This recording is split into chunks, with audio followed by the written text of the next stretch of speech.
성경 334페이지에 있습니다. 여호수아 10장 6절부터 27절까지의 말씀 한 절씩 교독하도록 하겠습니다.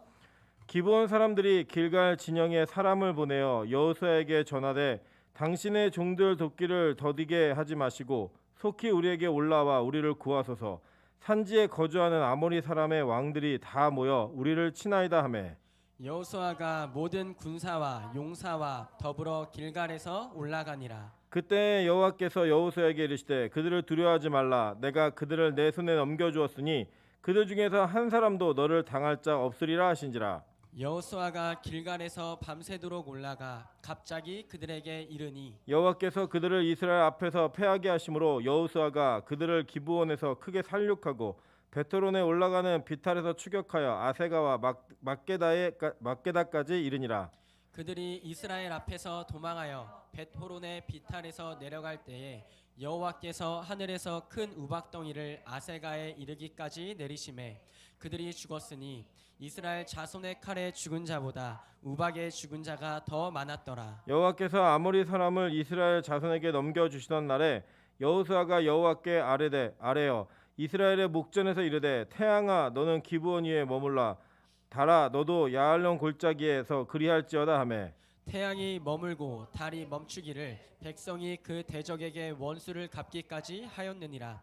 야살의 책에 태양이 중천에 머물러서 거의 종일토록 속히 내려가지 아니하였다고 기록되지 아니하였느냐. 여호와께서 사람의 목소리를 들으신 이 같은 날은 전에도 없었고 후에도 없었나니 이는 여호와께서 이스라엘을 위하여 싸우셨음이니라. 여호수아가 온 이스라엘과 더불어 길갈 진영으로 돌아왔더라. 그 다섯 왕들이 도망하여 막게다의 굴에 숨었더니 어떤 사람이 여호수아에게 고하여 이르되 막게다의 굴에 그 다섯 왕들이 숨은 것을 발견하였나이다 하니 여호수아가 이르되 굴 어귀에 큰 돌을 굴려 막고 사람을 그 곁에 두어 그들을 지키게 하고 너희는 지체하지 말고 너희 대적의 뒤를 따라가 그 후군을 쳐서 그들이 자기들의 성읍에 들어가지 못하게 하라.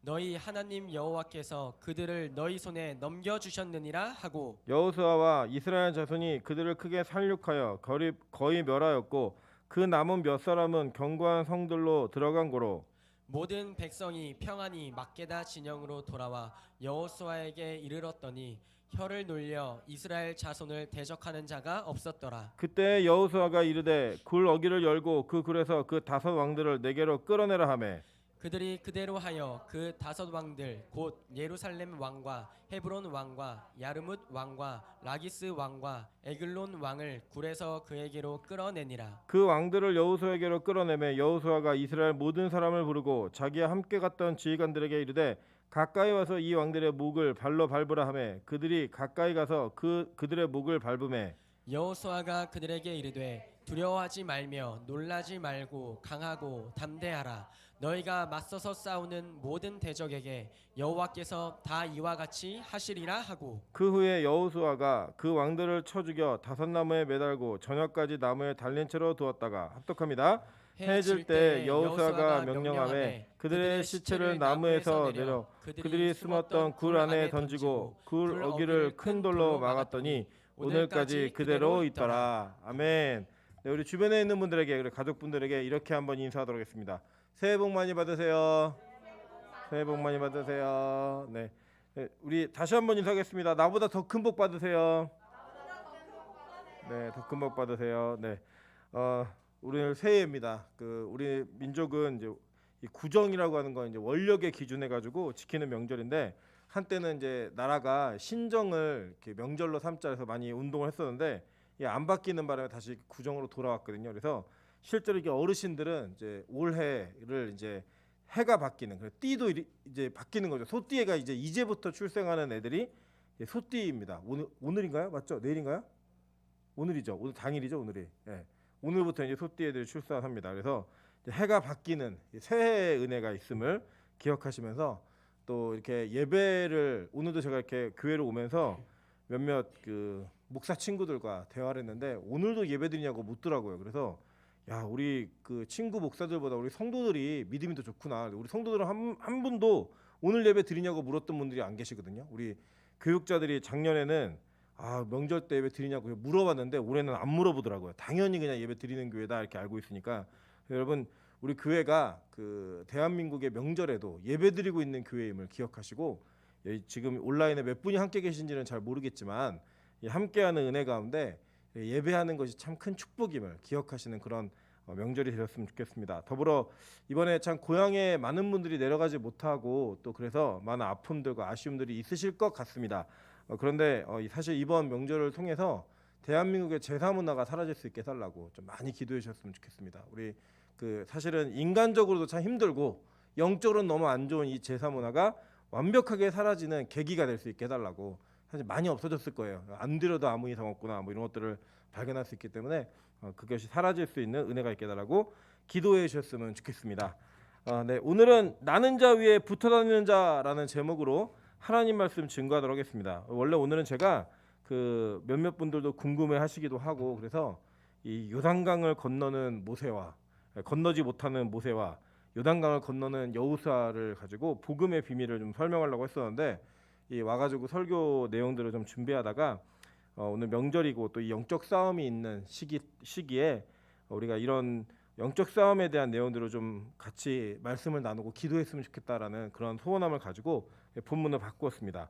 오늘 여러분 읽으신 이 본문은 너무나 유명한 본문입니다. 너무나 유명한 본문 가운데 우리가 과학적으로는 참 이해하기 힘든, 그리고 그것을 넘어서 초월적인 사건이 일어났던 성경에 많은 분들이 기억하고 있는 내용 가운데 뭐 빼먹지 않게 등장하는 본문의 내용이 바로 이 본문입니다. 여러분 이 본문에서 내용을 보시면 이 본문에서 가장 신기하고 기이한 일이 뭐냐? 바로 해가 멈추었어요. 그러니까 우리 보통은 이제 해로 뭐 해시계 이렇게 해갖고 시간이 가는 것에 대한 정확함을 이야기할 때 해를 기준으로 시간을 정하잖아요. 근데 그 해를 기준으로 정했던 그 시간 자체가 멈추는 일이 있었다라는 거예요. 여러분 근데 이 내용을 보시면 실제로는 이 본문에 보시면 14절에 오늘 읽으신 10장 14절에 보시면 그 뒷부분에 여호와께서 이스라엘을 위하여 싸우셨음이니라 라고 얘기해요. 그죠? 이 전쟁이 하나님께서 이스라엘 백성들을 위해서 싸우신 건데 이 이스라엘 백성들이 누굴 위해 싸우느냐, 그 내용을 살펴보면요, 이 전쟁의 요청은 기브온 사람들이 요청을 합니다. 우리 오늘 읽으신 본문 첫 번째 절인 6절을 보시면 기브온 사람들이 길갈 진영에 사람을 보내요. 여호수아에게 전하되 당신의 종들 돕기를 더디게 하지 마시고 속히 우리에게 올라와 우리를 구하소서. 산지에 거주하는 아모리 사람의 왕들이 다 모여 우리를 치나이다 하매라고 얘기해요. 그죠? 그러니까 지금 이 본문의 내용을 조금 더 자세히 설명을 드리면 이런 겁니다. 하나님께서 이스라엘 백성들을 애굽에서 이끌어내실 때 그들에게 가나안 땅을 선물로 주겠다라고 약속하신 그 약속의 성취를 위해 그들을 이끄셨어요. 그래서 그 40년 동안의 훈련을 통하여서 이제는 전쟁을 할 수 있는 60만의 부대를 만들어 가지고 즉 가나안 땅을 점령하는 전쟁을 하는 거예요. 근데 사실 이 전쟁이 단지 영토를 뺏는 전쟁이 아니라 이 아모리 족속의 죄가 너무나 가득 차 가지고 이 아모리 족속이 다 죽어야 된다라고 하는 심판의 날이 된 거예요. 그래서 하나님께서는 이스라엘 백성들을 통하여서 너희들 나를 대신한 거룩한 전쟁이 성전을 치러라. 그래서 이 거룩한 전쟁으로 하나님의 심판을 대리하는 대리자로서 이 가나안의 모든 족속을 다 멸해라라고 하는 하나님의 명령이 떨어진 거예요. 그 떨어진 명령과 함께 이 전쟁을 시작합니다. 근데 이 전쟁이 시작하기 전에 하나님께서는 이 도시에서 어떠한 여자를 구원을 해요. 그 여자가 누구였죠? 라합이었어요. 라합. 여러분 잘 보세요. 죄가 가득해갖고 누군가를 하나님께서 심판하시겠다고 죽일 때 그 도시와 성읍에 하나님을 모르는 자들이 행했던 죄악의 이런 그 목록들이 있겠죠. 그죠? 그 중에 라합의 직업이 뭐였냐? 창기예요. 창기. 그러니까 이 창기라는 여자의 그 직업은 지금도 그때도 부끄러운 직업이잖아요. 그리고 죄와 직접적으로 연결되어진 직업이었단 말이에요. 그러니까 이 도시에서 하나님이 죄를 지은 사람들을 죽이겠다라고 하실 때 가장 먼저 제1선에서 죽임을 당해야 되는, 받을 수밖에 없었던 그 사람들 중에 한 사람이 누구였냐? 라합이었어요. 근데 그 라합이 하나님의 백성들을 그 정탐꾼을 숨겨줍니다. 그리고 숨겨주고 거짓말을 해요. 그죠? 근데 그 거짓말을 성경은 뭐라고 얘기해요? 믿음이라고 얘기해요. 믿음. 그 믿음을 통하여 이 라합은 알았던 거예요. 아, 하나님이 이 땅을 심판하시겠구나. 하나님께서 이 땅에 우리의 잘못과 죄악을 심판하실 때 내가 어느 편에 어느 줄에 서야겠는가를 그는 결단합니다.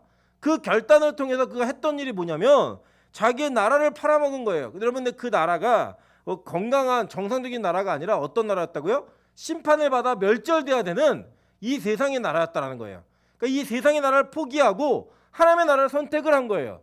그 선택 속에 하나님은 그 집과 그 가정에 구원이라고 하는 은혜를 베푸십니다. 그 은혜의 주인공이 첫 번째는 개인이었던 누구였냐면 라합과 그 라합의 가족들이었어요.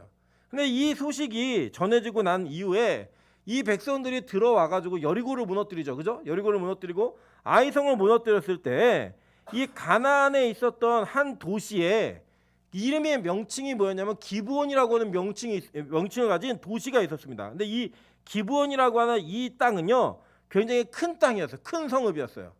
큰 성읍이었던 이 땅이 이 자신들의 생명과 자신들의 목숨을 부지하기 위해 계략을 짭니다. 그 계략이 뭐였냐면 이 곰팡이 난 떡, 그리고 막 이제 헤어진 옷, 신발 막 갈고, 그리고 막 떡이랑 쉰 포도주 이런 거 준비해 가지고 멀리서 온 것처럼 꾸며서 이 길갈에 있는 여호수아에게 왔어요.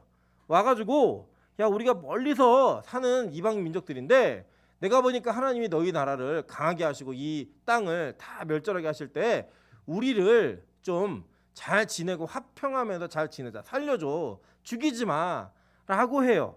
그랬더니 성경에 보면 그 여호수아가 이 장면 속에서 하나님께 묻지 않고, 그러니까 여호와께 묻지 않고 이 일을 진행을 합니다. 자, 우리 9장 14절 한번 볼까요? 여호수아 9장 14절 보면 무리가 그들의 양식을 취하고는 어떻게 할지를 여호와께 묻지 아니하고 15절에 여호수아가 곧 그들과 화친하여 그들을 살리리라는 조약을 맺고 회중 족장들이 그들에게 맹세하였더라라고 얘기해요.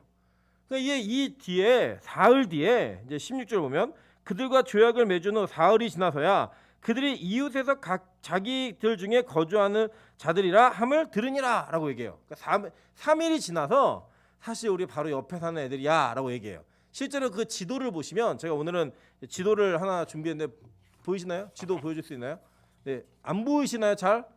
안 보이시면 그냥 이렇게 이해하시면 돼요. 그러니까 지금 여러분이 보시는 화면의 맨 오른쪽에 그 윗부분에 빨간색 별표로 된 데가 길갈이에요. 길갈. 여기가 어디냐? 여기가 이스라엘 전체 60만, 200만이 넘는 인원이 있었던 베이스 캠프입니다. 그러니까 이 그 여호수아 시대에는 그 정복 전쟁을 하지 정착 전쟁을 하지 않아요. 그러니까 어디 가서 전쟁을 하고 이기든 다 길갈로 돌아와요. 그래서 이 여호수아에 보시면 길갈로 돌아왔더라, 길갈로 돌아왔더라 얘기해서 이 길갈 자체가 베이스 캠프입니다. 그리고 그 길을 따라 쭉 올라가시다 첫 번째로 만나는 그 별 있는 부분이 기브온이에요. 그리고 이 기브온이 얼마나 지정학적으로 중요한 위치냐면 그 지금 이 그 지도상에 보시면요, 요 도시들 있잖아요. 뒤에 이제 전쟁을 한 도시들, 남색깔 별 있는 그 지역이 이스라엘 전체 지역의 남부 지역인데 이 남부 지역이 가장 강력한 부대와 도시들을 소유했던 지역입니다. 그래서 이 지역의 대장이 누구냐면 예루살렘 왕이에요. 그리고 북부 지역은 하솔이라고 하는 왕인데 이 남부에 있었던 지역들이 되게 까다로운 왕들이 많았어요. 그런데 그 지나가는 입구를 보시면 길갈에서부터 이 왕들을 치러 가려고 하면 반드시 지나야 되는 땅이 어디냐? 기브온이에요. 그러니까 출입구와 같은 곳이에요. 남부 지역에. 근데 이 출입구와 같은 큰 성읍이었던 기브온 사람들, 강했던 사람들이 자신들을 위장해서 이 길갈에 있던 여호수아와 조약을 맺어버린 거예요. 이 조약을 맺는 바람에 그 주변에 있던 도시국가들이 모여가지고 동맹을 하는 겁니다. 동맹에서 내용이 뭐였냐면 5명의 왕들이 모여가지고 야, 기브온이 배신했다, 손봐주자.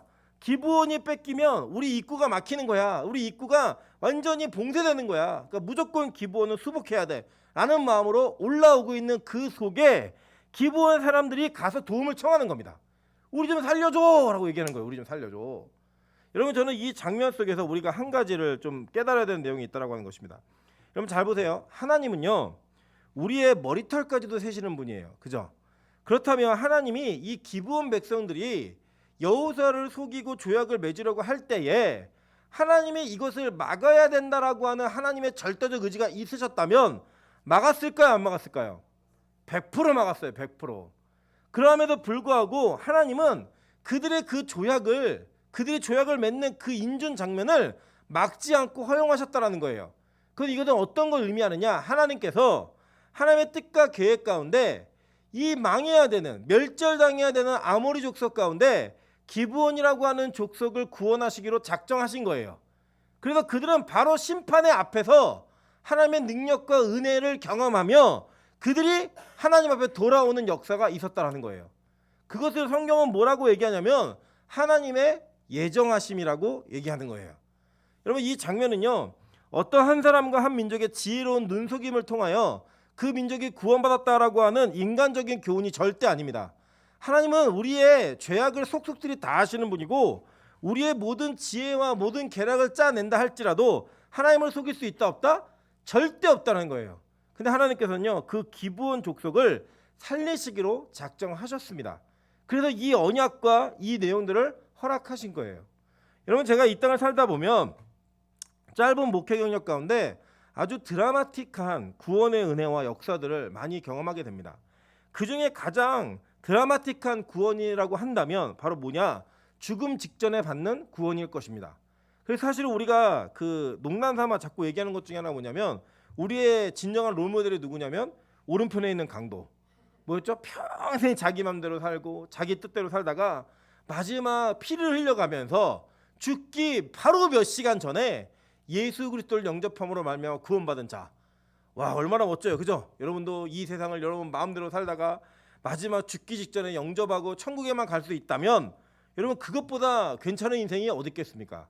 이게 누구의 바람이냐? 믿음 없는 자들의 바람이에요, 그죠? 근데 여러분 그게 참 우리가 이게 예측할 수 없는 게요. 오른편의 강도가 자기 선택으로 그렇게 한 것이 아니라는 거예요.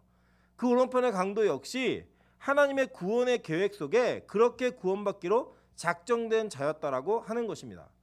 여러분, 저는 오늘 왜 이 본문을 하나님께 선택하셨는지 이 본문을 묵상하고 살펴보면서 우리 이웃과 주변을 한번 돌아보는 시간이 있었으면 좋겠다는 생각이 들었습니다. 제가 사실 요새 교회에 대한 고민을 참 많이 합니다. 왜 많이 하냐면 두 가지 개념인데, 하나는 교회가 이제는 전도를 어떻게 해야 될까, 그러니까 하나님의 복음을 어떻게 전달해야 될까라고 하는 일에 있어서 많은 고민이 있습니다. 또 한 가지는 교회가 이제 젊은이들과 젊은 사람들이 교회를 자꾸 떠나고 있어요. 인구 비율이 자꾸 줄어듭니다. 주일학교는 덜 할 나위 없고, 왜냐면 40대 30대가 교회를 떠나고 있다는 것은요, 이제 교회의 미래에 주일학교는 없다는 것과 비슷합니다. 그러니까 뭐 그냥 다른 내용이 아니라 주일학교가 무너지고 있는 이유가 있는 거예요. 이제 그 내용들을 우리가 어떻게 이걸 해결해야 될 것인가에 대한 고민을 참 많이 합니다. 그 많이 하는 그 과정 가운데 뭐 우리에게 진짜 뭐 어떤 특별한 대책이나 비책이 있다라고 말씀드리긴 참 어려울 것 같아요. 지금도 고민하고 있는 중이고 기도하는 중입니다. 그런데 우리는 무언가 한 가지 잊지 말아야 될 사실이 뭐냐면, 하나님이 반드시 구원하시기로 작정한 사람은 그들의 인생이 어떻게 살았든 간에 어떠한 여정이 있었든 간에 반드시 어떠한 상황 속에서 마지막에 그 순간에도 구원의 은혜를 잊게 하신다는 거예요. 여러분 잘 보세요. 여리고가 무너진 다음에 다음이 어디냐면 기브온이에요. 목표가. 그런데 그 심판의 바로 직면 앞에서 그들이 회개하고 돌아왔다라는 거예요. 그것은 우리의 힘과 능력을 하는 것이 아니라 하나님의 계획 가운데 하는 일인데 우리가 그 일을 어떻게 해야 될 것인가입니다. 사실 이번에 명절 때 많은 사람들이 움직이지 못하는 안타까움이 있고요. 그 안타까움과 동시에 편안함도 사실 있습니다. 그래서 뭐 신문 뉴스를 보면 물론 과장해서 썼겠지만 며느리들끼리 시비대기에서 자꾸 오라 그러면 서로 상의를 한대요. 너는 우리 집 신고해줘. 난 니네 집 신고해줄게. 주소 다 알려주고. 그래갖고 서로 신고를 해갖고 이 모임이 없어지도록, 그 실제로 몇몇 그 사례들이 이게 올라오더라고요. 뭐 어느 지역에서 뭐 같이 모임을 하다가 신고를 받았다. 그래갖고 흩어지게 됐다. 뭐 이런 얘기예요. 1인당 10만 원씩 벌금 물었다. 뭐 이런 얘기도 있더라고요. 사실 저희 집도 이제 처가에 가려고 준비하고 있다가 이제 그러한 코파라치라고 얘기하더라고요. 전문 용어로. 코로나 맞죠? 파파로치 해가지고 그거 합성어로 코파라치 이렇게 해가지고 이제 그 신고하는 전문인들 이런 것들을 얘기하면서 모임을 못하게 되는 이런 일이 있었습니다. 여러분, 그런데 명심하셔야 될 것이 무엇이냐면, 여러분의 가족과 친척 가운데 안 믿는 분들 계시잖아요. 특히 명절에는 우리가 또 나이 많으신 어르신들과 부모님들 찾아뵈는 시기가 참 많이 있습니다. 근데 우리가 포기하지 않아야 될 게 무엇이냐면, 그분들 가운데 하나님께서 마지막에 오른편의 강도처럼 기브온 백성들처럼 라합처럼 구원할 계획이 있는 분들이 있으시다라는 거예요. 그걸 포기하지 않아야 된다는 겁니다. 그래서 제가 오늘은 뭐 우리 시간이 조금 지나긴 했지만 몇몇 간증들을 좀 제가 얘기하고자 합니다. 하나는 제 사역의 목회 사역의 경험에 있었던 간증과 함께 또 이 최근에 저희 어머니네 교회에서 저희랑 아주 가깝게 지내는 가정에서 있었던 은혜를 좀 나누면서 우리 가족 구원에 대한 그런 소망함과 이 가족 구원에 대한 하나님의 계획이 성취되는 것을 포기하지 않는 우리의 마음에 하나님께서 주시는 은혜들이 좀 있었으면 좋겠습니다. 뜨거움들이. 그래서 가족들을 위해 기도하는. 먼저 저는 이제 제가 사역을 할 때 어떤 저희 교회에 이제 오셔서 얼마 되지 않는 집사님 한 분이 교회를 오시다가 갑자기 안 오신 거예요. 그래서 우리 사실은 이제 믿는 그러니까 견고한 분들이 뭐 아파서 교회를 못 오거나 급한 일이나 회사일 때문에 좀 하루 한 주 못 온다 그러면 사실 이렇게 크게 걱정하지 않아요. 크게 걱정하지 않는데 믿음이 없는 분들이 교회를 3주를 안 오면 이 3주를 안 오신 분들은 앞으로 3달, 4달 안 오시는 게 그렇게 어려운 일이 아니에요. 그래서 이제 한 주만 안 와도 믿음이 없는 분들, 흔들리는 분들이 안 오셨을 때는 바로바로 체크를 합니다. 이 체크를 하면서 이제 그 어르신 때문에 신방을 가게 됐는데 그 집사님의 안 오신 사정이 뭐였냐면 노모께서 요양병원에 계신데 이제 오늘 내일 하시니까 지금 임종할 때가 다가왔다는 얘기를 듣고 그 자리를 지킨다고 교회를 못 오신 거예요. 근데 물론 돌아가시지 않았지만 그래서 제가 전화를 드렸더니 이런 사정을 설명하시길래 그 요양병원으로 제가 직접 가겠습니다라고 말씀을 드렸더니 이제 꺼리껴 하시더라고요. 이유가 뭐였냐면 그 노모께서 지금은 돌아가셨는데 소천하셨는데 이분이 어떤 분이냐면 그 자기가 살고 있는 지역에 아주 큰 절이 하나 있는데 그 절을 혼자 지으신 분이에요. 이게 자기가 지었다는 게 돈 내 가지고 보살의 칭호를 가지고 있는 분이니까 이게 아들이 교회를 다니는 것도 말하기가 좀 힘든 상황인데 목사가 신방 온다니까 이게 얼마나 힘드시겠어요. 근데 힘든 마음에 그게 꺼리껴 하시길래 제가 그럼 들어가지는 않고 밖에서라도 뵐게요 라고 얘기했더니 그럼 오시라 그래서 이제 갔습니다. 갔는데 근데 간 김에 이제 밖에만 있는 게 또 죄송했는지 그냥 이제 들어오시라고 어머니가 의식이 좀 없으시니까 들어오시라고 그래서 들어갔어요. 들어가갖고 이제 얘기하다가 집사님 교회를 빠지시면 안 됩니다. 예배는 생명입니다. 뭐 이런 얘기 하고 있는데 어머니에게 좀 전도하고 싶은 마음이 그냥 드는 거예요. 어머니를 뵙고 전도를 좀 한번 해볼까요? 그랬더니 어머니가 지금 의식이 없으시대요. 지금은. 그리고 이게 한참 있다 깨어나시고 뭐 이러는 상황이라 이게 예측할 수가 없다고. 그래 그럼 기도라도 해드린다고 이제 갔는데 이 집사님이 어머니 목사님 오셨어요. 그랬더니 어머니가 눈을 뜨시는 거예요. 그래 이제 눈을 뜨시길래 제가 도란도란 대화를 나누면서 어머니 이제 천국이 있습니다. 사후세계가 분명히 있습니다. 그리고 뭐 사람들은 이게 진짜인지 저게 모르지만 이런 뭐 전도하면서 보험 드세요. 우리가 불나라고 보험 드는 거 아니면 불이 났을 때 그 보험은 우리에게 너무나 좋은 힘이 됩니다.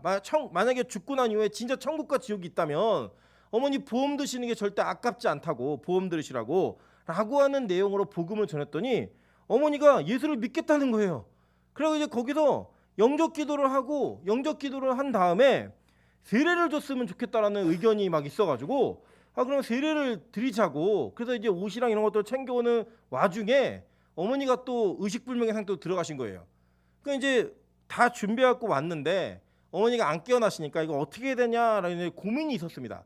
어쨌든 뭐 준비한 거니까 일단 진행하자라고 들어갔는데 어머니 세례 받으셔야죠. 그때 어머니가 눈 뜨고 일어나시더니 앉으시는 거예요. 앉으시는 분에게 성부와 성자와 성령의 이름으로 세례를 드렸습니다. 그게 제가 목사가 되고 나서 처음 집례한 세례였어요. 병상에서. 그 세례 이후에 이 어머니가 보름을 더 사시면서 자기의 자녀들에게 복음을 전하고 내가 죽고 나면 기독교 장으로 장례를 치러라 라고 얘기하고 이 어머니가 돌아가셨어요. 그 돌아가신 이후에 어떤 사건이 있었냐면 그 집안을 신주를 모시는 그 사당이 되게 커요. 부잣집이에요. 이 집안이. 이 산대 되게 커가지고 그 집안을 이렇게 회람을 하면서 이제 유고를 들고 유해를 들고 이제 돌아다니는 이런 그런 어떤 의식이 있죠. 장례 절차가. 거기 가는데 여기는 안 들어가야겠죠 목사님 하셨는데 제가 아니라고 들어가자고 이 조상들에게 이제 이 조상들을 잡고 있었던 이 귀신들에게 하나님께서 이 집안의 제사를 끊고 복음으로 이 집안을 바꾸셨다라는 선언을 하시자고 그거 들어갔어요. 들어가고 한 바퀴 돌고 그리고 이제 나와가지고 장지로 가는데 이 나중에 집사님이 간증하시는데요. 이 집사님이 유도 국가대표 출신이에요. 근데 이 국가대표 출신인데 이 유해가 얼마나 무거운지, 이게 유골함이 얼마나 무거운지 들 수가 없고 너무너무 힘든데 가는 길이 멀어가지고 저희가 찬양을 불렀어요. 가는 길에 뭐 천국에서 만나보자, 뭐 하늘 가는 밝은 길이. 근데 찬양이 불려질 때는 가볍대요. 근데 찬양이 끝나고 나면 이걸 들 수 없을 정도로 너무 무거워가지고 계속 찬양을 좀 불러달라고. 왜 우리는 그런지 몰랐죠. 이제 그런 거 다 설명 못 하시니까. 그 찬양을 부르고 집례를 다 끝나고 나서 장남이셨거든요. 집안 모든 이들에게 앞으로 우리 집안에 제사 없다. 우리 이제 복음으로 기독교식으로 모든 걸 다 진행한다. 라고 얘기하면서 그 집안 전체가 하나님 앞에 돌아오는 역사를 경험했습니다. 그분이 뭐였던 분이었냐면 그 할머니께서 이 절을 지으신 분이에요. 절에서 보살이라고 하는 칭호를 주었던 사람이고 평생 예수 믿는 며느리를 핍박해서 이 며느리가 그 시어머니가 핍박한 얘기만 하면 앉아서 눈물을 줄줄줄 흘리는 그런 분의 그 가정에 복음이라고 하는 은혜를 통하여서 그분이 구원받는 역사가 있었다는 거예요. 요 전주에 무슨 일이 있었냐면 저희 집안과 저희 찬수를 굉장히 이뻐하시는 그 집에 가까이 옆동에 사시는 집사님 가정 네 분이 계십니다. 이분들이 이제 자녀가 없으세요. 60대 부부신데 50대인가? 정확히 제 나이는 정확히 모르겠지만 어쨌든 자녀가 없으세요. 그래서 찬수를 너무너무 예뻐하시고 저희가 각자 기도 제목도 주고받고 기도를 항상 이렇게 하는 집안입니다. 근데 어느 날 이제 기도 요청이 들어오는데 그 남자 집사님 아버님, 그러니까 시아버님이죠. 여자 집사님의 시아버님이 그 폐암 말기로 이제 진단을 받으시고 3년을 사시다가 이제 마지막 시기가 와서 더 이상은 이제 연장이 좀 힘들다 그래서 이제 호스피스 병동을 알아보시는 가운데 이제 거기 어디를 갈까 하다가 샘물교회에서 운영을 했던 샘물 호스피스를 가시기 바로 전날 집에 딱 하루를 모신 거예요. 그래서 이제 식사를 같이 나누고 마지막 집에서 주무시고 이런 과정을 할 때 저희가 기도를 같이 모았습니다. 아, 그때 그 틈바구니 우리가 전도를 하면 어떨까? 그래갖고 이제 전도를 하려고 해서 저희 어머니가 그 집사님에게 내일 너희 아버님 세례드리자 그랬더니 저희 아버님이 평생 무신론자셨고 너무 이게 똑똑하고 이성적인 분이라 이 복음에 대한 것들을 거부하시는 것은 평생에 그래 왔었기 때문에 그런 일이 일어날 수 있을까요? 라고 얘기하셨습니다. 그때 저희 어머니가 하나님이 하시면 돼.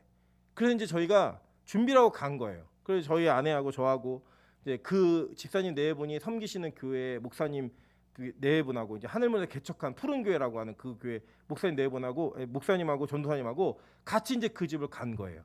딱 들어가자마자 이 아버님이 딱 하시는 말씀이 뭐냐면 자기의 큰 아들은 불교 신자다.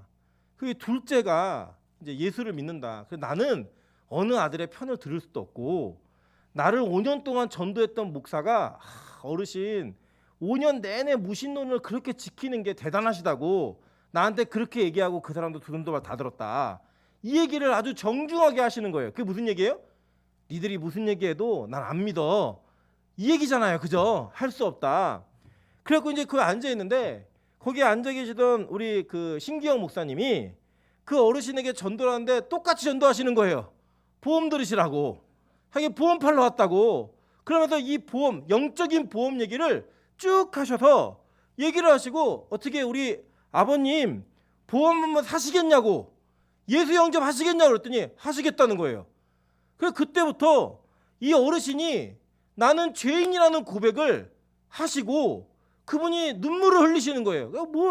전 그 자리에서도 전는 거 다 울었죠. 그런 다음에 진짜 그 자리에서 세례를 또 집례한 거예요. 세례를 집례하고 난 다음에 세례 증서를 써드리면서 이게 보험 증권이니까 꼭 갖고 계시라고. 천국에 예수님이 너 세례 진짜 받았니? 그러면 이게 천국에 복사되어 있으니까 확인하시면 된다고. 그러면서 그 자리에 세례를 받았는데 옆에 계시던 그 아내분이시던 시어머니께서 펑펑 우시는 거예요. 알고 봤더니 이 시어머님께서 처녀 때 교회를 다니셨대요. 움막치고 개척한 교회에서 성가대도 하고 열심히 하다가 본인이 그 열심히 하던 그 열심 속에 시집을 가서 먹고 살고 또 남편을 섬긴다는 이유로 교회를 끊었다가 이렇게 다시 복음이라고 하는 그 은혜를 경험하게 되니까 이분이 눈물을 펑펑 흘리시는데 이분이 교회를 다녔다는 얘기를 아들도 며느리도 처음 들었던 거예요. 그 자리에서. 그래서 이분이 이 두 분이 이제 그 어르신 두 분이 호스피스 가시기 전에 하늘문에 가가지고 온 성도들의 축복을 다 받고 그 자리에 기도하고 서로 은혜를 나누고 그리고 이분은 천국 가는 것을 소망하고 그리고 그 어머니는 남은 그 사부인께서 남은 이 유족께서는 이제 앞으로 교회 생활하기로 작정하시고, 그리고 이제 이 아버님이 말도 안 했는데 내가 죽고 난 이후에 둘째 아들이 모든 장례 절차를 다 마무리해라 라는 유언을 남기신 거예요. 녹음까지 해가지고. 그거를 큰형네도 보내고 안 믿는 형제들에게 다 보낸 거예요. 아무도 이거에 관여하지 말아라 라고 얘기하는 그 상징으로. 그래서 그 복음의 은혜가 이 사는 거예요. 평생을 그렇게 전도했는데 안 돌아오던 그 아버지가, 그 어머니가 그 한 방의 회심으로 돌아온 거예요. 제가 그걸 보면서 야, 하나님이 구원하시기로 작정하시면 진짜 되는구나. 우리가 끝까지 포기하지 말아야겠고. 사실 그분이요, 내일 돌아가셔도 이상한 분 아니에요. 가난 말기로 3년을 사셔서 이제는 더 이상 생명을 연장할 수 없다라는 현대의학의 마지막 종로 끝, 그것이 선언되었기 때문에 호스피스로 가시기 전에 그 역사가 벌어진 거예요. 여러분, 이렇듯 기부원 백성들도 역시요, 심판의 칼끝이 그들의 코끝 앞에 와 있는 그 시기에 하나님 앞에 돌아온 겁니다. 죽고 난 이후에는요, 기회가 없어요. 여러분, 혹시 이 코로나 때문에 명절에 아직 안 믿는 부모님께 인사를 못 드렸거나, 여러분 아직 그 어르신들이나 주변에 있는 가족과 친척들에게 복음 전할 기회를 잡지 못하셨다고 한다면 이것이 끝난 이후에 반드시 그분들에게 찾아가셔야 돼요. 그래서 여러분, 자꾸 우리가 교회에서 모이는 것만 하는 것이 아니라 우리 주변을 교회로 만드는 일을 해야 됩니다. 그래서 우리가 만나는 자들, 그리고 만나는 이웃들에게 예수가 어떤 분인지, 구원의 은혜가 어떤 일인지를 반드시 선언하고 선포해야 되는 일들이 우리 가운데 있다라는 거예요. 그러면 누가 돕는지 아세요? 하나님이 이 전쟁을 도우신다는 거예요. 여러분, 여기 전쟁에서 보면요, 이 이스라엘 백성들이요, 이 다섯 연합군, 가나안 남부의 다섯 왕들을 거의 멸절시켜버리고 굴 속에 가두고 죽여버렸습니다. 그런데 그렇게 한 내용들을 읽어보면 뭐라고 얘기하냐면 11절 한번 보세요. 그들이 이스라엘 앞에서 도망하여 베토론의 비탈에서 내려갈 때 여호와께서 하늘에서 큰 우박덩이를 아세가에 이르기까지 내리심에 그들이 죽었으니 이스라엘 자손의 칼에 죽은 자보다 우박에 죽은 자가 더 많았더라 라고 얘기해요. 자, 이 전쟁의 실제적 전쟁의 주체는 누구였어요? 하나님이셨어요. 이스라엘의 칼에 죽은 자보다 하늘로부터 떨어진 우박에 맞아 죽는 자들이 훨씬 더 많았다라고 얘기하는 그 전쟁의 승리가 우리에게 있다라는 거예요. 여러분, 이 명절을 통해서 우리가 안 믿던 형제들, 그리고 오랫동안 보지 않았던, 연락이 닿지 않았던 그런 가족과 친척들을 다 만납니다.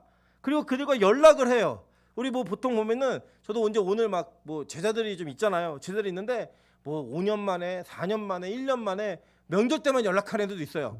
그 연락을 한단 말이에요. 말문이 트인단 말이에요. 그 말문이 트이는 과정 가운데 여러분이 왜 그렇게 1년 동안 예배하며 기도하고 하나님의 말씀 앞에 서기를 작정했는지를 보여야 되는 그 시점이 바로 오늘, 내일, 이 주간이라는 거예요. 여러분, 복음을 전하는 일에 포기하지 않고 끝까지 싸우시면 그 전쟁을 하나님이 도우시고, 그 돕는 은혜 가운데 마지막, 저 사람은 안 돼, 우리 아버지는, 우리 어머니는, 우리 가족들은 절대로 예수를 믿지 않을 거야 라고 했던 여러분의 그 판단이 너무나 미련하고 너무나 무색할 만큼 하나님이 일하시면 되는 그 역사를 보실 수 있다는 거예요. 오늘 이 본문 속에서 사실은 하나님께서 이스라엘 백성들을 도우셨지만 그 돕는 가운데 가장 드라마틱한 역전의 은혜를 경험한 자들이 누구였어요? 바로 기브온 백성이었어요. 기브온 백성. 그리고 이 기브온 백성이 위기에 처하니까 어떤 일이 벌어져요? 하나님이 이스라엘 백성을 전동원해가지고 태양과 달을 멈추어서 하나님이 그 역사를 이루시는 그 놀라운 성경에서 정말로 기적 같은 일들을 꼽을 때 우주적 역사였잖아요. 그 역사가 누구 때문에 일어났다? 기브온 때문에, 그 백성들 때문에 일어나는 그 역사가 있다는 거예요. 그래서 여러분, 믿지 않는 부모님들을 위해 기도할 때 하나님, 우주를 멈춰서라도 우리 어머니를, 우리 아버지를, 우리 형제를 구원해달라고 하는 그 복음을 멈추지 않을 수 있는 우리 빛가서 공교회 지체들 되시기를 주님의 이름으로 축원합니다. 실제로 이렇게 된 다음에요, 이 기브온 백성들이 어떤 대접을 받는지 아세요, 여러분? 기브온 백성들이 이 속였던 것 때문에 여호수아가 이들에게 말한 내용이 무엇이었냐면요. 자, 보세요. 23절 보겠습니다. 9장 23절이에요. 여호수아 9장 23절. 그러므로 너희가 저주를 받나니 너희가 대를 이어 종이 되어 다시 하나님의 죄송합니다. 23절이에요. 그러므로 너희가 저주를 받나니 너희가 대를 이어 종이 되어 다 내 하나님의 집을 위하여 나무를 패며 물 깃는 자가 되리라 하니라고 얘기했어요. 너희들이 이렇게 우리를 속였고 왔기 때문에 너희 저주를 받는다. 그래서 너희는 이제 앞으로 하나님의 집, 그러니까 즉 성전, 성소를 위해서 너희가 그때 성막이었죠. 성막을 위해서 그 안에서 나무를 패며 물 깃는 허드렛 일을 하는 자들이 될 거야라고 얘기했어요. 그때 25절 보세요. 보소서 이제 우리가 당신의 손에 있으니 당신의 의향에 좋고 옳은 대로 우리에게 행하소서 한지라라고 얘기해요. 그리고 27절까지 보시면 그날에 여호수아가 그들을 여호와께서 택하신 곳에서 회중을 위하여 여호와의 제단을 위하여 나무를 패며 물 깃는 자들로 삼았더니 오늘까지 이르니라라고 얘기합니다. 그죠? 그렇게 된 다음에 이제 어떤 일이 있었냐면요. 자, 여호수아 18장 21절부터 28절 한번 보도록 하겠습니다.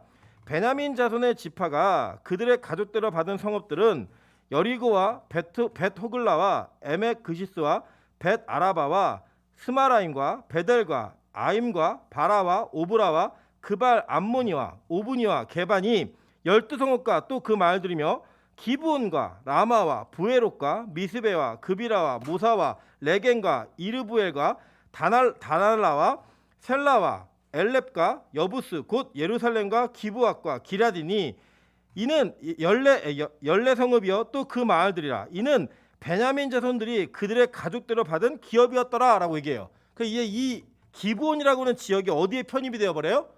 베냐민 지역으로 편입이 된 거예요. 그 편입이 된 다음에 보시면 여호수아 21장 13절부터 19절 한번 보도록 하겠습니다. 제사장 아론의 자손에게 준 것은 살인자의 도피성 헤브론과 그 목초지요 또 림나와 그 목초지와 얏딜과 그 목초지와 에스드보아와 그 목초지와 홀론과 그 목초지와 드빌과 그 목초지와 아인과 그 목초지와 유다와 그 목초지와 베세메스와 그 목초지니 이 두 지파에게 9성읍을 냈고 또 베냐민 지파 중에서는 기브온과 그 목초지와 게바와 그 목초지와 라고 얘기해요. 그죠? 그러니까 이게 이 베냐민 지파에서 이 기브온이 어디에 편입이 되면 베냐민에게 편입이 된 거예요. 근데 이 베냐민 편입이 됐던 기브온 지파의 땅 중에 아론의 자손들, 즉 제사장들이 머물러야 되는 땅으로 어디가 제공된 거예요? 기브온이 제공이 된 거예요. 그러니까 이들은 제사장은 아니었지만 그들이 성전에서 물 깃고 나무 패는 자의 그 자신들의 족속들이 이 지역에 흩어져 살면서 기브온이라고 하는 그 땅이 어떤 상징적 의미를 지니고 있는가를 보여주는 거예요.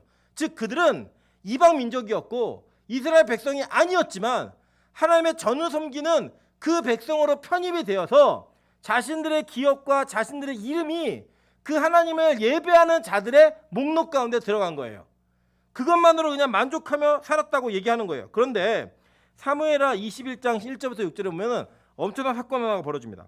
다윗의 시대에 해를 거듭하여 3년 기근이 있으므로 다윗이 여호와 앞에 간구하며 여호와께서 이르시되 이는 사울과 피를 흘린 그 집으로 말미암으니 그가 기브온 사람을 죽였음이니라 하시니라 라고 얘기해요. 자, 이게 뭐냐면요, 지금 이 이후에 오랜 동안 이게 지금 여호수아 시대에 있었던 일이잖아요. 그리고 난 다음에 여호수아 사사기가 다 통틀어서 약 400년 정도의 시간의 간격이 있습니다. 그리고 난 다음에 이 사울이 40년을 집권을 했고 그 이후에 다윗이 집권을 할 때 몇 해 되지 않아서 3년 동안 기근이 있는 거예요. 근데 그 기근의 원인을 물었더니 그 원인이 뭐냐면 사울이 이 여호수아 시대에 나무 패고 물 깃는 자로서 예배자의 편입이 돼서 종된 자들, 그들을 죽였다라는 그 이유, 왜 죽였는지 정확하게 이유는 나오지 않지만 우리가 예측하기로는 베냐민 지파 땅 안에 있으면서 아마도 제사장들을 섬기는 일과 하나님을 섬기는 일에 몰두하느냐고 이 사울에게 협조적이지 않았던 것 같아요. 그랬더니요, 그들을 죽여버린 거예요. 그 죽인 이유로 말미암아 하나님이 너희들 언약 가운데 내가 지키기로 한 백성을 죽여? 우리가 볼 땐 천한 백성이었고 우리가 볼 땐 죽여도 별로 이상이 없을 만한 그러한 아주 천민이라고 생각했던 이 기브온 족속에게 해를 끼쳤다는 이유로 하나님의 백성이었던 이스라엘 백성들에게 3년의 기근을 허락하신 거예요. 3년의 기근을. 이 기근의 원인이 무엇입니까? 라고 물을 때 이 하나님께 대답을 하신 거예요. 그래서 이 다윗이요, 기브온 백성을 불러요. 어떻게 했으면 좋겠니? 라고 물으니까 사울의 아들들 내놔라. 7 아들들 내놔라. 그 7 아들을 다 죽여요. 죽인 이후에 기근이 끝나요. 여러분, 우리 하나님이 어떤 분인지 아시겠죠? 뭐 종이 되었네, 종 되려면 차라리 안 살고 말지, 그게 아니라 그 나라에, 하나님의 나라에 종으로서 내가 들어간다 할지라도 하나님의 지키심과 보호하심은 그 하나님의 언약 가운데 있는 백성은 누구도 건드리지 못하는, 건드리면 절대로 가만두지 않는 하나님의 은혜와 지키심과 보호하심이 있다라는 거예요. 여러분, 이 이스라엘 백성들이, 이 기브온 백성들이 얼마나 무서운 사람들인지 아십니까? 이 사람들이요 어떻게 했냐면요, 나중에 느헤미야에 가면요 성벽을 건축할 때 그 성벽에 건축하는 옛문과 그 다음 문 사이에 있는 성벽 건축의 그 중임을 맡아요. 보세요, 느헤미야 3장 7절입니다. 그 다음은 기브온 사람 물야다와 메로노 사람 야돈이 강서쪽 총독의 관할에 속한 기브온 사람들 및 미스바 사람들과 더불어 중수하였고, 그죠? 성벽 건축에 참여한 거예요. 그게 뭐냐? 포로 시기에 포로된 그 바벨론과 페르시아 수산을 거쳐서 그게 다 돌아온 거예요. 그래서 7장 25절에 써놨어요. 뭐라고 되어 있냐면요, 느헤미야 7장 7절부터는 돌아온 이스라엘 백성들의 목록을 적어놨습니다. 그 적은 내용을 이렇게 얘기해요. 스룹바벨과 예수아와 느헤미야와 아사랴와 라야마와 나하마니와 모르드게와 빌산과 미스베렛과 비그웨와 느흠과 바하나와 함께 나온 이스라엘의 백성의 명수가 이러하니라 라고 얘기하면 쭉 목록을 얘기하다가 7장 25절에 가면 뭐라고 했냐면 기브온 사람이 몇 명이요? 95명이요. 이 95명, 약 1000년이 지난 이 시기에도 그들이 노예로 살다가 종으로 살다가 그 땅에서 포로가 돼. 자기 주인이 망한 거니까. 무슨 얘기냐면 자기가 섬기기로 한 계약 관계가 있었던 주인의 집이 망해서 이 주인하고 같이 노예가 돼가지고 포로로 끌려간 거예요. 그래서 그 땅에서 70년을 살고 그 70년 이후에 다시 돌아올 때 같이 오겠어요, 안 오겠어요? 안 오는 게 맞죠. 야, 네가 옛날에 주인이었죠. 지금 우리 주인이야? 근데 이 기본 지역이라고 하는 지역이 어떤 지역인지 다 알아요, 이스라엘 백성들은. 성경 외우고 살았으니까. 그런데 그 지역에 살던 백성들이 오더라는 거예요, 다시. 와가지고 하나님 나라라고 하는, 하나님의 백성이라고 하는 그 명부에 자신들의 이름과 자신들의 숫자를 기록함으로 말미암아 구원받는 자들의 목록에 들어가는 그 상징으로서의 그 목록에 자기들의 이름을 편입시켜 넣어버린 거예요. 이게 복음입니다. 그들이 멸절당해 죽을 수밖에 없었던 그 이유 속에 그 기도와 싸움이 있었고 그들의 희생이 있었고 섬김과 봉사가 있다 보니까요, 그들의 인생 가운데 하나님께 지키심과 보호하심이 그들의 인생 전반을 지배했고, 그 지배 속에 그들은 그 언약의 백성으로서의 위치를 포기하지 않고 끝까지 달아온 거예요. 여러분, 때로는요 예수 믿는다는 게 어떻게 보면 우리에게 참 무의미하게 보일 때도 있고요, 예수 믿는다는 것 자체가 힘에 버겁고 힘들 때가 있습니다. 예수 믿는 사람들이 좀 잘 되고 그러면 참 좋을 텐데, 우리가 이렇게 원래 죽어야 되는 백성으로서 구원받은 백성들이잖아요. 그 구원받은 백성이 가족들이 모이고 친지들이 모이고 소식을 들을 때마다 자랑할 만한 내용이 적고, 남도 오히려 예수 안 믿는 집안은 돈도 많이 버는 것 같고 자식들도 좋은 대학 가고 시집장가도 잘 가고 이러는 것 같은데 왜 열심히 믿는 우리 가정에는 그런 일이 없느냐라고 하는 아픔과 슬픔들, 우리 안에 있는, 우리가 마치 이 세상에서는 천박한 일과 천박한 일들을 감당하는 것처럼 보이는 그런 모습으로 나타날 때가 있어요. 여러분, 그럴 때에도 여러분 기억하셔야 될 것이 무엇이냐? 여러분 역시 언약의 백성이라는 거예요. 여러분 역시 하나님의 약속 가운데 지키시는 백성이라는 거예요. 여러분, 예수님이 이 땅에 공생애를 사시고 돌아가시면서 함께 있었던 그 처음 예수의 죽음 가운데 함께 낙원에 이르렀던 첫 번째 사람이 누구였죠? 제자들이었어요? 예수 잘 믿는 사람들이었어요? 아니었다고요. 마지막 오른편에 있었던 강도, 그 강도에게 예수님 말씀하셔서 내가 오늘 나와 함께 낙원에 이르리라. 예수님과 함께 낙원이라고 하는 곳에 처음 같이 간 사람이 평생을 강도로 살았던 자라고요. 그 강도에게 주시는 그 하나님의 은혜, 그 긍휼, 그 은혜와 긍휼이 지금 오늘 저와 여러분에게도 동일하게 나타나는 거예요. 여러분, 그래서요 이번 명절을 통해서 우리가 가족들과의 관계 속에 어떤 일이 있어도 절대로 어깨 움츠리지 마세요. 여러분, 우리가 설사 부끄러운 구원을 받는 존재가 된다 할지라도 여러분은 하나님의 백성입니다. 여러분의 아버지가 전 우주 만물의 주인이십니다. 그 마음을 가지고 누구를 만나든 누구를 대하든 절대 우리가 가슴을 움츠릴 수 없다는 거예요. 우리의 마음이 작아질 수 없다는 거예요. 그리고 우리는 그렇게 붙어 다님을 통하여 이 땅에 그 날고긴다라는 사람들 사이에서 마지막까지 살아남는 자가 되는 거예요. 이게 뭐 기독교적인 영화는 아니고 은혜로운 영화 아닌데 짝패라는 영화가 있습니다. 거기 보면요 마지막에 막 칼을 들고 막 그러는데 이 대사 하나가 저의 뇌리를 딱 스치고 지나갔어요. 진짜 강한 자가 누구냐? 끝까지 살아남는 자가 진짜 강한 자다. 이렇게 얘기를 해요. 여러분 그게요 이 하나님의 나라의 저는 진리의 문장이라고 생각합니다. 이 세상에서 어떤 일을 담당했건 얼마나 재산을 모았건 얼마나 부러울 만한 삶을 누렸건 간에요 마지막까지 천국에서 영원히 살아남는 자가 진짜 강한 자예요. 믿으십니까?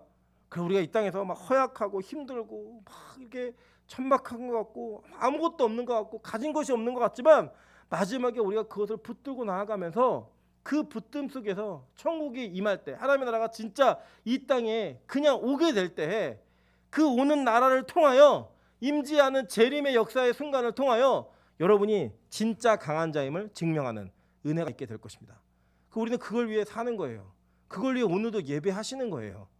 어쩌면 이 명절에 다 즐기고 다 쉬고 누릴 수 있는 이 시점에 예배하자고 하는 목사나 묻지 않는 부교역자들이나 여기에 와가지고 여기 청년들이 얼마나 집에서 할 게 없으면 연애할 사람도 없고 뭐 아무것도 먹을 것도 다 먹어봤고 더 이상 소망이 없는 거예요. 소망이 없으니까 꾸역꾸역 모여드는 거예요. 모여들어갖고 오늘도 몇 명이 지금 2, 4, 6, 8명이 저까지 9명이 예배하고 있습니다. 여러분 이해 못하죠. 제가 친구한테 그랬어요. 야 우리가 오늘 예배 드려 그랬더니 그럼 누가 예배를 해? 그랬더니 그냥 교육자들 다 와. 교육자들이 안 싫어요. 싫어하겠지만 어떡하겠어. 와야지. 우리 교회 잘못 만났다고 얘기하는데 떠나지 못할 것 같아. 뭐 이러면서 막 얘기 나누고 걔네 왜 못 떠나? 돈 많이 줘. 아니 돈도 많이 안 주는데 그냥 있겠대. 못 떠날 것 같대. 그냥 있는 거야 그냥. 그래도 얘기하는 거. 그 세션은 뭐냐고. 반주하는 애들은 교육자들 다 할 줄 알아. 우리 교육자들은 그냥 칠 줄만 알아. 칠 줄만 아는 거 연주는 안 되고. 원래 이강도 사님은 좀 해요. 이렇게 피아노 치는데 잘은 못해요. 그냥 쳐요 그냥. 요새 온다고요. 걔네들은 갈 데 없대. 갈 데 없나 봐. 갈 데 없는 들이 모이는 거예요. 이게 세상들이 볼 때는 우리가 얼마나 참 불쌍해요. 이 명절에 갈 데 없다고 교회 모여가지고 오늘도 이제 승권사님이 좀 명절 음식을 보내셔가지고 그거 먹으면서 막 좋아하고 막 기뻐하고 뭐 먹을 거 좀 좋아해요. 막 침 흘리고 좋아하고 막 이래요. 막 모자란 애들 같아요. 근데 그 모여가지고 예배를 위한 준비를 하는 거예요. 그리고 막 시간 되니까 안녕하세요. 그러고 막 들어오고 그래 들어오면서 예배를 드리는 우리가 이 땅에서 약한 자 같죠. 도대체 뭐하니 거기서? 왜 그렇게 예수를 유발하게 믿어? 왜 유난하게 그렇게 예배를 드리니? 아마 우리가 성전에서 나무 패고 물 깃는 자일 수 있을 거예요. 그런데 우리 그렇게라도 끝까지 살아남읍시다. 그 붙어다니는 자가 돼서 이 영적 전쟁의 현장 속에 마지막 시대에 더 교회가 어려워지고 예수 믿는 것이 더 힘들어진 이 시기에 끝까지 붙어 있음으로 말미암아 우리 건드리는 자들 하나님이 건들게 하시고 우리를 죽이는 자들 하나님께서 죽여버리시고 마지막 승리를 만끽하게 하시는 그날까지 우리 꼭 붙어 있는 자 됩시다. 우리 옆 사람에게 이렇게 인사하겠습니다. 붙어 있는 자 됩시다. 붙어 있는 거예요. 그냥 복음에 일어나 저러나 붙어 있는 거예요. 그냥 난 모르겠지만 힘들어 죽겠지만 그냥 붙어 있는 거예요. 우리도 우리 명수 형제가 이제 명절이 끝나면 하늘문에 들어가 살기로 작정을 했대요. 그런데 그 생각을 하니까 좋은데 너무 우울해서 어제 집에서 너무 슬퍼가지고 혼자서 이 오랜만에 그 슬픔과 우울함과 외로움을 막 맡기겠다라는 거예요. 그래서 그랬어요. 그 복이라고. 지금 누군가는 예배를 드리고 싶어서 안달이 난 사람들 가운데 야 너 정말 특권을 얻은 거야. 특권을 얻은 거야. 근데 여러분 이게 실제로 특권으로 생각 안 되잖아요. 우리에게 정말 이게 감격이 아니시잖아요. 여러분 그런 생각 안 드세요? 내가 왜 이 시간에 이 명절에 이 핸드폰을 뒤다보면서 예배를 드리고 있지? 이 생각 안 드세요? 저는 오면서 내가 왜 이 명절에 여기를 혼자 가고 있지?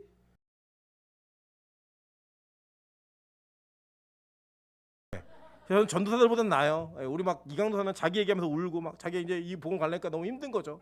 이 뭐 노대현 전도사 그 고백이 맞아요. 교회를 잘못 만났어요. 자기가 살아오던 생활 습관에서 뭔가 뛰쳐나가야 되는 하나님을 향해 더 버려야 되는 이게 얼마나 힘들어요. 자기 부인이. 근데 저는 태어났는데 어머니가 원장님이었어요. 끝난 거예요. 인생이 끝났어요. 그냥 그런데 아내라도 좀 하늘문을 싫어해야 뭐 이게 탈주라도 하겠는데 저희 아내는 무조건 예배 없으면 자기 죽는다고 예배 때문에 산대요. 그래 그냥 우리 그냥 예배 끊고 평생 가는 거예요. 어제도 찬수를 저희가 픽업하러 갔더니 픽업하면서 아빠 우리 지금 예배 드리러 가는 거야? 나 예배 드리고 싶어. 어린이집 끝나자마자 예배 드리러 가자. 예배 드리러 가자. 그 예배를 3번이나 돌려보고 우리 어디 놀러 갈까 할 때 아니라 자기 집이 좋대요. 아빠 나 집이 좋아. 난 집이 좋아. 집에 가서 예배 드리러 가자. 어디 갈까? 할머니네 교회 가자. 아빠네 교회 가자. 맨날 교회예요. 그 아이의 인생에 지금 보여요. 어떻게 살지. 그 인생이 참 힘들겠다. 네가 그런 마음이 좀 들어요. 근데 여러분 이 길이요 틀렸으면 좋겠어요. 아니 어쩌면 쉽게 아주 편하게 구원받을 수 있는 방법이 있다면 저도 그렇게 가고 싶어요. 근데 이렇게 싸워도 여전히 내 안에 죄성과 내 안에 복음을 반항하는 마음과 거부하고 싶은 마음이 불끈불끈 올라오는 게 우리 인간이잖아요. 매일 싸우는 거예요. 매일 엎드리는 거예요. 습관적으로라도. 저는 우리 교회가 예배하는 루틴이 생기기를 주님으로 축원합니다. 예배 안 드리면 미치겠는, 예배 안 드리면 죽을 것 같은 그런 공포감으로라도 말미암아 하나님 내 예배하는 자가 될 수 있게 도와주십시오. 예배의 자리를 지킬 수 있는 자가 될 수 있게 도와주십시오.